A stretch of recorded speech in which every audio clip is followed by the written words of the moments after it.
She didn't even turn her head when she said it. Still smiling, still leaning back in her chair. One leg crossed, shoe dangling, tapping against the metal rung beneath her desk like a metronome counting down my dignity. "You're free to go if this bothers you." The room smelled like burnt coffee and cheap confidence. 3 men, 1 woman, and me, standing there, invisible, while she laughed at something I hadn't said. Her eyes met mine only for a second. Not apologetic, amused. That smirk stayed on her face as one of them leaned closer. Too close. His voice dropped. Her shoulder tilted toward him, instinctive, practiced. I watched her fingers trace the rim of her mug, slow, deliberate, while she listened. I felt the heat crawl up my neck. Not anger yet, something colder. I waited. I wanted her to notice the silence I was creating, to feel the absence forming before it became permanent, but she didn't look back. She had already dismissed me, so I nodded. No words, no scene. I walked out. The door clicked shut behind me, soft as a decision that had already been made long before today. That night she texted like nothing happened. "You left early. A little insecure today?" I stared at the screen, the blue glow painting the ceiling above me. My reply stayed unsent. Instead, I replayed the moment over and over, the way she'd enjoyed it. Not the attention. My discomfort. That was new. Or maybe I was just finally seeing it. There had been signs before, small ones, late replies, inside jokes I wasn't part of. Her phone face down more often than not. I had ignored them because ignoring was easier than accepting what they implied. But that smirk, that was not an accident. The next few days I watched instead of reacted. I noticed how her stories didn't line up anymore. How she'd mention people I'd never heard of, places she'd never taken me. How she'd laugh at messages and then lock her phone like it was a reflex. At night, lying beside her, I counted the seconds between her breaths and wondered who else she was breathing for. I didn't confront her. Men who rush toward the truth only get half of it. I wanted all of it, so I stayed calm, predictable. I kissed her goodbye, asked about her day, listened carefully. And when she said, "You're overthinking," I agreed. Inside, something sharp was taking notes. One evening as she showered, her phone lit up on the dresser. A name I didn't recognize. No emoji, no last name. Just a message preview. "Still thinking about earlier. That look you gave me?" The water kept running. Steam filled the room. I didn't touch the phone. I didn't need to, because in that moment, I realized something she hadn't considered when she smirked at me from her seat. She had mistaken my silence for weakness, and I had just decided to let her keep believing that. I didn't change my behavior. That was the hardest part, pretending nothing had shifted while everything inside me rearranged itself into something precise and unforgiving. I became quieter, more attentive. She mistook it for compliance. She always liked feeling in control. I started noticing patterns once I stopped wanting to be wrong. Her work dinners fell on the same nights. Her phone battery mysteriously died only when she was out late. She began dressing differently, not better, just intentional, as if someone else was watching closely now. One night she sat across from me on the couch, scrolling, smiling to herself. I asked casually, "Something funny?" She didn't look up. "Just work stuff." Lie. It didn't hurt the way I expected. It sharpened me. Later, while she slept, I opened my laptop and logged into the account she once asked me to help set up because "you're good with this stuff." She never changed the recovery email.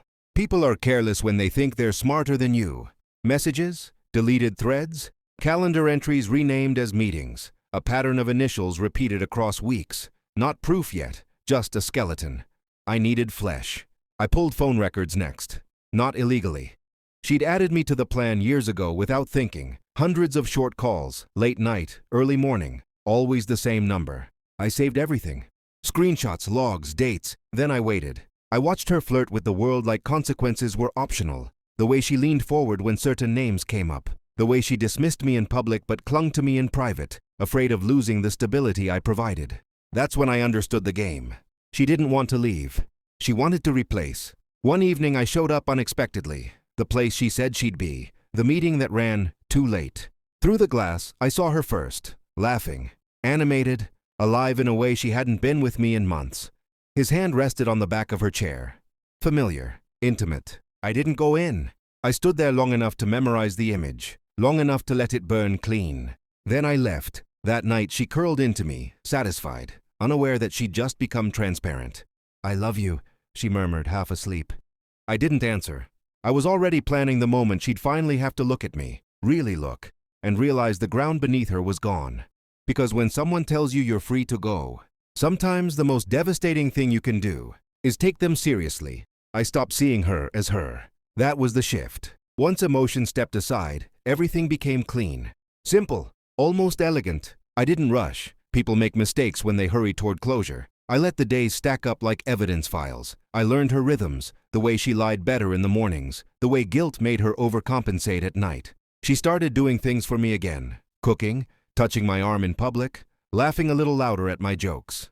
Maintenance behavior. She felt the distance but didn't understand it. And instead of asking why, she tried to seduce the silence back into obedience. One evening she sat on the edge of the bed and said, "You've been different."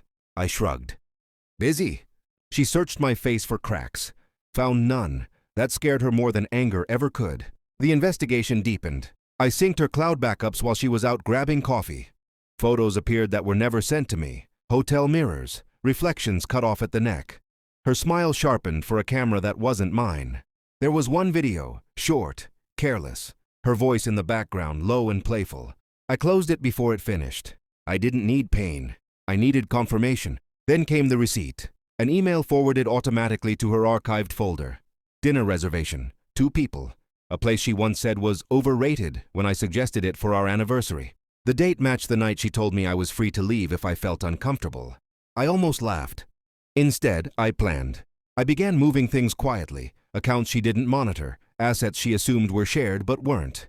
I updated documents, changed access, not out of spite, out of respect for the version of myself she thought was disposable. She sensed it. Of course she did.